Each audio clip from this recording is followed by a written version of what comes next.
உயிர்களை கொல்லாதே என்று பாடி அவன் கொலையில் கொடியோரை வேந்தரத்தில் துரோகியை போட்டு தள்ளுதலும் அது களை எடுத்தலுக்கு சமம்டாங்கிறான். அது அவன் தான் பாடியிருக்கான்.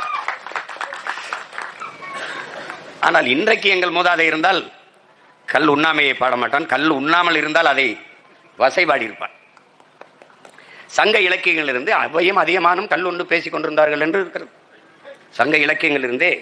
என்னால் கல் மது அல்ல. ஒவ்வொரு தேசிய இனங்களுக்கும் உலகெங்கும் மது இருக்கிறது. ரஷ்யானா ஓட்கா இருக்குது, அவன் முந்திரி பருப்பில் செய்கிறான், சிலர் கோதுமையில் செய்யலாம், சிலர் அரிசியில் செய்கிறான். சாம்பைன் இருக்குது, ரம் இருக்குது, ஜின்னு இருக்குது, ஓயின் இருக்குது, திராட்சையில் காய்ச்சிறான். அப்படி. ஆனால் உலகின் மூத்த குடியான தமிழ் பெருங்குடிக்கு அதற்கென்று ஒரு மதுபானம் இருக்கிறது. அது இந்த கல். அது தமிழனின் தேசிய பானம்.